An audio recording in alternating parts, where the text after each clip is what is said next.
শুরুতেই একটা সোজা কিন্তু অস্বস্তিকর প্রশ্ন। আপনি জব করেন কেন? সত্যিই কি ঈশ্বরকে পাওয়ার জন্য, নাকি নিজের মনকে একটু শান্ত রাখার জন্য? এই প্রশ্নটা খুব গুরুত্বপূর্ণ, কারণ জব যদি শুধু একটা অভ্যাস, একটা রুটিন, একটা কাজ হয়ে যায়, তাহলে সেটা আপনাকে খুব দূরে নিয়ে যাবে না। কিন্তু যদি জব আপনার ভেতরের তৃষ্ণা হয়ে ওঠে, তাহলেই শুরু হবে আসল যাত্রা। এই সূক্ষ্ম পার্থক্যটাই অসাধারণ স্পষ্টতায় ব্যাখ্যা করেছেন স্বামী ভূতেশানন্দ। তিনি প্রথমেই একটা বাস্তব সমস্যার কথা তুলে ধরেছেন। জব করতে বসলে মন ছুটে যায়, নানা চিন্তা আসে। আমরা অনেকেই তখন হতাশ হয়ে যাই, ভাবি আমার দ্বারা হবে না। কিন্তু এখানে একটা গভীর সত্য আছে, মন কখনোই থেমে থাকবে না, মন তার কাজ করবেই। সমস্যা মন নয়, সমস্যা হলো আমরা মনকে নিয়ন্ত্রণ করতে চাই, কিন্তু তাকে প্রশিক্ষণ দিতে চাই না। তিনি বলছেন চেষ্টা অভ্যাস করতে হবে। এই একটা বাক্যর মধ্যে পুরো সাধনার সারাংশ রয়েছে, কারণ আধ্যাত্মিক জীবন কোনো একদিনের অনুভূতি নয়, এটা প্রতিদিনের অভ্যেস। আপনি আজ 10 মিনিট মন দিয়ে জপ করতে পারলেন, কাল হয়তো 5 মিনিটও পারবেন না, তাতে কিছু আসে যায় না। গুরুত্বপূর্ণ হলো আপনি থামছেন না। এখানে সময়ের মূল্য নিয়ে যে কথা বলা হয়েছে সেটা আমাদের চেতনাকে নাড়িয়ে দেয়। একটা দিন চলে যাচ্ছে, আর আমি কি করছি? আমরা কত সহজে দিন নষ্ট করে ফেলছি। মোবাইল, সোশ্যাল মিডিয়া, অপ্রয়োজনীয় চিন্তা। কিন্তু একটা দিন চলে গেলে সেটা আর ফিরে আসে না।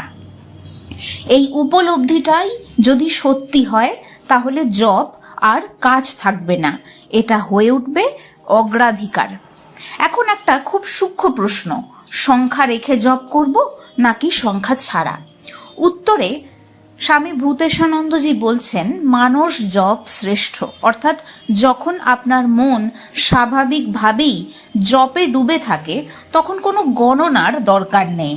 কিন্তু যদি মন ছুটে যায়, তখন সংখ্যা রাখা একটা সহায়িকা হতে পারে। এখানে একটা গভীর মনস্তত্ত্ব কাজ করছে। সংখ্যা রাখা মানে একটা কাঠামো দেওয়া, একটা শৃঙ্খলা তৈরি করা। কিন্তু চূড়ান্ত লক্ষ্য হলো এই কাঠামোকে অতিক্রম করা। যেমন ভগবদ্গীতাতে বলা হয়েছে, অভ্যাস ও বৈরাগ্যের মাধ্যমে মনকে স্থির করতে হবে। শুরুতে অভ্যাস দরকার, পরে সেটা স্বাভাবিক হয়ে যায়। এখন প্রশ্ন আসে, কাজ করতে করতে জব কি করা যায়? উত্তর হলো যায়, কিন্তু কাজের ক্ষতি হলে নয়। এই কথাটা খুব গুরুত্বপূর্ণ। অনেক সময় আমরা ভাবি একসাথে অনেক কিছু করব, কিন্তু তাতে দুটোই নষ্ট হয়ে যায়। উদাহরণটা খুব বাস্তব। দুধ জাল দিচ্ছেন আর জব করতে করতে ভুলে গেলেন, দুধ উতলে পড়ে গেল। এটা আধ্যাত্মিকতা নয়, এটা অসচেতনতা। তাই এখানে মূল কথা হলো সচেতনতা। আপনি যা করছেন পুরো মন দিয়ে করুন। যদি কাজ করছেন, কাজেই মন দিন। যদি জব করছেন, জবেই মন দিন। ধীরে ধীরে এই দুইয়ের মধ্যে একটা সেতু তৈরি হবে। জাপানিজ জেন ফিলোসফিতে বৌদ্ধিক সাধনায় একটা খুব সুন্দর প্র্যাকটিস আছে। Are you doing the dishes, অর্থাৎ তুমি কি বাসন মাজতে পারছো? এর অর্থ হলো যখন তুমি বাসন মাজছো, শুধু বাসনই মাজবে, ওইটাই তোমার সাধনা। ওই মুহূর্তটায় তুমি যে কাজটা করছো সেইটাই শুধুমাত্র সমগ্র মনোযোগ সহকারে করতে হবে। এই যে প্র্যাকটিসটা, এটাই মনের সচেতনতাকে আস্তে আস্তে বৃদ্ধি করে। ঠিক একইভাবে যখন যে কাজটা আমরা করছি সেটাই যেন আমাদের পুজো হয়ে যায়, সেটাই যেন আমাদের সাধনা হয়ে যায়। একইভাবে যখন আপনি জব করছেন, সেখানেও আপনি সম্পূর্ণ মনোযোগ তখন দিতে পারবেন। এটা সবটাই একটা প্রশিক্ষণের ব্যাপার। আমি ধীরে ধীরে সময়ের সাথে সাথে মনকে কিভাবে প্রশিক্ষণ দিচ্ছি, তার উপরেই মন তার পরবর্তী কাজকর্মের অভ্যাসগুলো তৈরি করে নিচ্ছে। এবং এই অভ্যাসটা চালিয়ে যেতেই হবে, এই প্রচেষ্টাটা চালিয়ে যেতেই হবে। প্রথম দিকে কাজ করতে করতে জব করলে সেটা যান্ত্রিক মনে হয়ে যায়, কিন্তু এটাও একটা ধাপ। আপনি যদি নিয়মিত থাকেন, ধীরে ধীরে তার মধ্যে আন্তরিকতা আসবে। এটা ঠিক যেমন প্রথমে আমরা গান মুখস্থ করি, শব্দগুলো তখন যান্ত্রিক লাগে, কিন্তু পরে সেটা হৃদয়ের অংশ হয়ে যায়। এখন আমাদের লক্ষ্য হওয়া দরকার, আমরা কোনো কিছু করতে শুরু করেছি মানে শুধু সেখানেই সীমাবদ্ধ থেকে যাব এটা নয়। এটা মনে রাখতে হবে, সবটাই কিন্তু একটা প্রাথমিক স্টেপ, তার পরবর্তীও অনেকগুলো স্টেপ রয়েছে। তো সেই দিকে আমাদেরকে যেতে হবে, অর্থাৎ ক্রমাগত উন্নতি করতে করতে যাওয়া। এখানে একটা গভীর প্রশ্ন আসে, যদি মন এমনিতেই ভগবানের দিকে থাকে তাহলে কি জপ দরকার? উত্তর না, কারণ জপের উদ্দেশ্যই হলো মনকে ভগবানে স্থির করা। যদি সেটা স্বাভাবিকভাবেই ঘটে তাহলে জপের প্রয়োজন হয় না, কিন্তু বাস্তবিক ক্ষেত্রে এই পরিস্থিতিতে কেবলমাত্র সাধকরাই পৌঁছতে পারেন। সাধারণ মানুষ যারা কাম বাসনায় মত্ত, তারা এই স্তরে থাকে না। সুতরাং জপ হচ্ছে একটা সহায়িকা, একটা পথ, যার মাধ্যমে আমি আমার মনকে প্রশিক্ষণ দিচ্ছি সে যেন ঈশ্বরমুখী হতে পারে, ঈশ্বর চিন্তায় নিমজ্জিত থাকতে পারে দীর্ঘ সময় ধরে। এই কথাটা উপনিষদের একেবারে একটা মূল ভাবনার সঙ্গে মিলে যায়, যেখানে বলা হয়েছে যখন সত্য উপলব্ধি হয় তখন সব সাধনাই প্রয়োজনীয় আর থাকে না, অপ্রয়োজনীয় হয়ে যায়। কিন্তু সমস্যা হলো আমরা অনেক সময় নিজেদের সেই স্তরে আছি বলে ভাবি, কিন্তু বাস্তবে মোটেও থাকি না। তাই এখানে একটা সতর্কতা আছে, নিজেকে যাচাই করা, নিজের মনকে গভীরভাবে দেখা। আপনি সত্যিই কি সারাক্ষণ ঈশ্বরের মধ্যে আছেন, নাকি সেটা শুধুই আপনার ভ্রান্ত ধারণা? এখন একটা অসাধারণ উপমা দেওয়া যায় খিদে ও খাবারের। যখন আপনি ক্ষুধার্ত তখন অশান্তি হয়, দুর্বলতা আসে, আর যখন আপনি খেয়ে নেন তখন তৃপ্তি আসে, শক্তি আসে। ঠিক তেমনই যখন আপনি ঈশ্বরের দিকে এগোন তখন তিনটে জিনিস একসাথে ঘটে, ভক্তি বাড়ে, সন্দেহ কমে, জগতের প্রতি আকর্ষণ কমে যায়। এই তিনটে যদি একসাথে না হয় তাহলে বুঝতে হবে আমাদের সাধনায় কোথাও একটা ঘাটতি আছে। আমরা হয়তো জপ করছি কিন্তু ভেতরে পরিবর্তন আসছে না, তার মানে আমরা জপটা যান্ত্রিকভাবে করছি।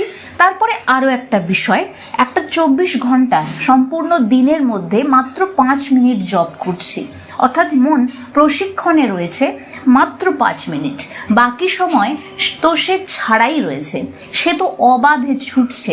সব থেকে বেশি সময় সে যেটা করছে সে কিন্তু সেই প্রশিক্ষণই পাচ্ছে। এর একটা সহজ পথ, যখন যে কাজটা করছি সেটাকেই সাধনা হিসেবে ভেবে নিয়ে সেখানেই 100% মনকে সেই জায়গাটাতে, সেই কাজে ঢেলে দেওয়া। 100% মানে একটা বাসন যখন আমি মাজছি তখন যেন অন্য কোনো চিন্তা আমার মধ্যে না আসে, শুধু বাসনটাই আমি মাজছি, আমার হাত বাসনকে স্পর্শ করছে, আমার চিন্তাও এবং সমস্ত সচেতনতাও যেন ওই বাসনটাকে ধোয়ার দিকেই থাকে। সুতরাং একটা কাজকেই আমরা আধ্যাত্মিক সাধনা বানিয়ে ফেলতে পারি।